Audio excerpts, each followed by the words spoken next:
Tá, eu queria falar sobre a última. Lembrando que tem vários vídeos nesse canal que eu produzi nos últimos dias, ontem e hoje, né? Sobre a Janaína Pascal. E eu respondi de várias perspectivas. Eu respondi da perspectiva de inteligência emocional. Hoje, mais cedo, eu postei um vídeo no qual eu respondi da perspectiva de. Eu respondi da perspectiva da Tracy Harry, né? Tracy Harry é uma ateísta, né? Da Atheist Experience, mas ela não tá mais, agora tá solo, né? Saiu do Atheist Experience e tá solo. E eu respondi exatamente sobre a questão de a quantidade de sofrimento e abuso que acontece dentro de uma sociedade cristã, né? Tem um estudo científico, né?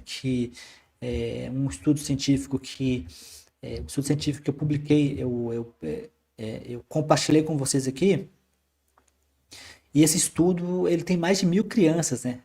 Mais de 1.000 crianças, é muita criança, né, que foi estudada.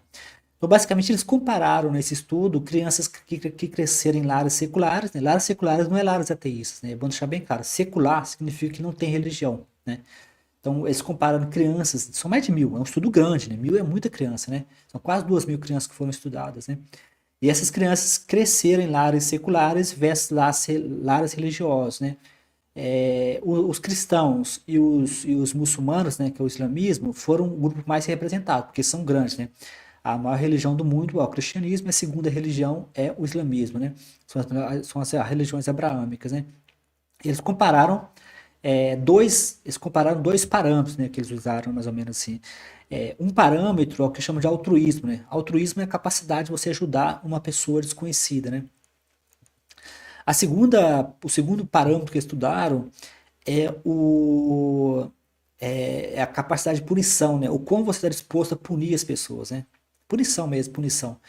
E eles encontraram que crianças que crescem em lares seculares tendem, né, estatisticamente falando, a serem mais bondosas, né, ajudar estranhos, né, que não tem que ela não conhece, e também ajudar pessoas e ser menos punitivas, né? Eu vou continuar aqui, mas antes eu vou responder uma pergunta aqui, né?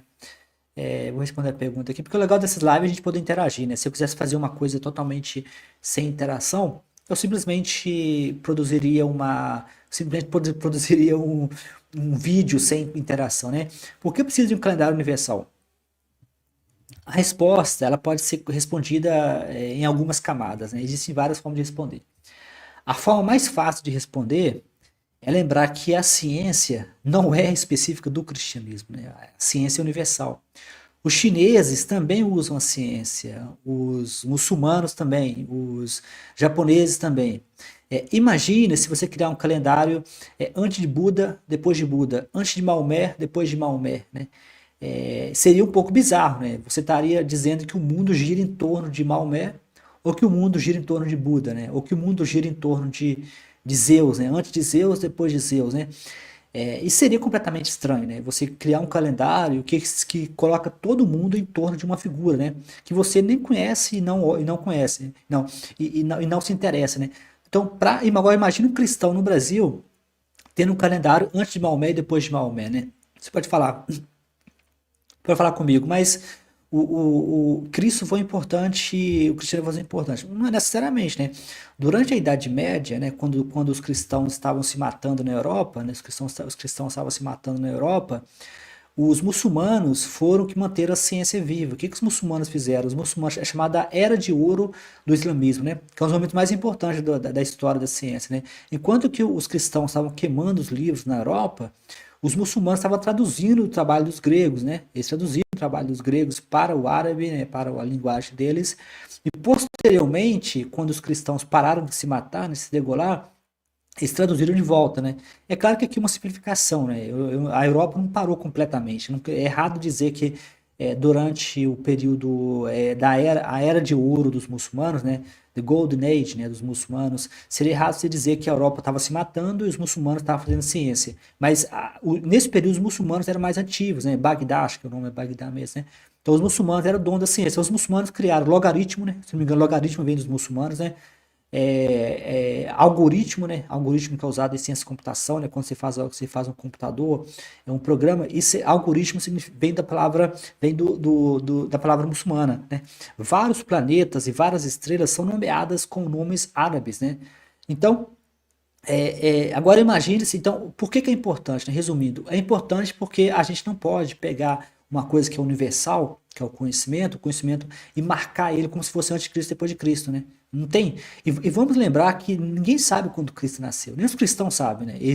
Essa idade de Cristo nasceu, isso é estimado. A Bíblia não fala, os cristãos não sabem quando que Jesus nasceu. É uma coisa incerta, eles não sabem, né? Mas aí, aí vem a questão também bizarra, porque na verdade a gente não está mudando o calendário, né? Essa é capaz talvez de deixar bem claro. O que está mudando é o nome, a referência, né? Porque a referência não é justa, né? Antes de Cristo já havia ciência, né? Antes de Cristo já havia filosofia, né? Epicuros, por exemplo, um dos maiores filósofos de todos os tempos, Epicuros existiu antes de Jesus, né? Acho que existiu muito antes de Jesus. Buda, né, que foi responsável por ensinamentos importantes para várias culturas, inclusive para a cultura moderna, que virou moda budismo agora, né? E eu acho bom isso, veio 500 anos antes de Jesus. Então, o mundo já existia antes de Jesus, né? Jesus não é o criador do mundo, né? E não é criador do conhecimento. Figuras como Platão, acho que me engano Aristóteles, né? Ptolomeu, né? Tem uma lista enorme de pensadores que existiram antes de Jesus, né? Jesus não é o marcador do mundo, né? E existe também evidência, existe algumas evidências que aparecem às vezes de que os cristãos tiveram contato com os indianos, né? Então, se os cristãos tiveram contato com os indianos, tem até algumas especulações de que a infância perdida de Jesus, se ele existiu, né? Não sabemos, né? A consciência de que ele existiu, mas dizem que a infância de Jesus foi em um país budista, né? Porque tem alguns documentos que não sabe se é forjado, porque tanto documentos que os cristãos forjaram, né? Os cristãos forjavam documentos, eles inventavam documentos. Tem a carta de supostamente Paulo conversando com Sêneca, né? Que era um filósofo, né? Hoje nós sabemos que essa carta é forjada, né? Sêneca nunca falou com Paulo, né? Na carta, Sêneca, que era um grande filósofo, um grande pensador, pedia conselho a Paulo, né? Paulo da Bíblia, Paulo caldo do cavalo, né? Paulo lá que deu uma cauda do cavalo. Então, assim, supostamente para dizer que os cristãos eram sábios, né? Que até o grande pensador Sêneca pediu conselhos a Paulo, né? Paulo que cauda do cavalo, né? Então, assim, hoje nós sabemos que essa carta foi forjada. Não houve nenhum contato com um grande filósofo, né? O que nós temos de bem documentado é que os estoicos não gostavam dos cristãos. O próprio Marco Aurélio, que é o imperador, e isso é bem documentado, isso é aceito como documento oficial, ele criticou os cristãos, ele falava que os cristãos eram irracionais, eles morriam assim, com prazer, né? E para os estoicos, você ir para a morte com prazer, com orgulho, com vontade de morrer, né? É uma coisa meio irracional, emotiva, né? Então, eu acho que é basicamente isso, né? Então eu só queria fechar a live de hoje falando do experimento, né? Fechando o experimento, né? Então, esse experimento científico, com mais de 1.000 crianças, né? Ele mostrou que crianças que são criadas em lares seculares, novamente, secular não é ateísmo, né? Crianças que são criadas em lares seculares se tornam mais altruístas, né? Ou seja, bondosas, do que crianças criadas em lares religiosos. Religiosos, foram várias religiões que foram estudadas, mas as religiões que mais chamaram a atenção foi o abraísmo e o cristianismo. Por quê? Desculpa, perdão. O islamismo e o cristianismo, porque são as duas maiores religiões. Por serem maiores religiões, existem mais estatística, né? Existem mais números para você comparar. Então, eles aprenderam nesse estudo, um estudo grande com mais de 1.000 crianças, de que se você crescer em um lar cristão, ou islã, ou muçulmano, você vai se tornar menos altruísta e mais punitivo, né? O Donald Trump é um exemplo. Se você pegar o Donald Trump, a forma como o Donald Trump se comporta, ele se comporta como uma espécie de punidor do mundo inteiro. Ele quer punir o Brasil com taxas, ele quer punir todos os países.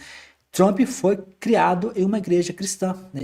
Se não me engano, Trump é da presbiteriana, né? Ele sai assinando bíblias, ele vende bíblia por 50 dólares uma bíblia, né, do Donald Trump. É uma piada, porque você acha livro de graça. Para que eu vou pagar 50 dólares uma bíblia do Trump, né? A base dele é evangélica branca, né? Mais de 90%, quase 90% da base do Donald Trump são evangélicos brancos, né? E tem uma base católica também, o vice é católico, né? O vice é da igreja católica. Então você vê claramente que um dos governos mais punitivos dos Estados Unidos é um cristão. Ah, mas você pode falar uma exceção. Uma exceção. No meu livro, A Revolução Ateísta, para quem tiver interesse, eu falo muito do governo de George Bush, né? George Bush foi um dos governos mais punitivos do mundo, né? Invadiu o Iraque, fez um punhado de guerras, né? E era um governo cristão. Bush George Bush falava com Deus, né? Ele era orgulhoso, ele falava isso com orgulho, né? Eu falo com Deus, né? E ele, como o próprio Sam Harris brinca, né? Os cristãos batiam palmas, né? Os cristãos batiam palma quando o George Bush dizia eu falo com Deus, né? Então, ou seja, é, é, esses estudos que mostram, né, que, como eu disse, como eu disse, né, são mais de 1.000 crianças, né? É um estudo muito grande, né? É um estudo que não dá para a gente ignorar, né? Dizer que é um estudo dentro do mundo científico, conseguir um estudo dessa magnitude é impressionante, né? Mas eu acho que a gente não precisa de estudos para ver isso, né? A gente vê no dia a dia, né? Eu acho que a parte mais irônica desse estudo das 1.000 crianças é que ele viola a ideia até da Bíblia, né? A Bíblia tem aquela história famosa, né, o bom samaritano, né? Jesus supostamente conta uma história de uma pessoa que precisava de ajuda, né? E os religiosos, né, os líderes religiosos passavam pela pessoa e não queriam ajudar a pessoa, né? Deixa eu só responder aqui, porque lembrando, isso é uma live, se por ser uma live eu quero responder perguntas, né? Senão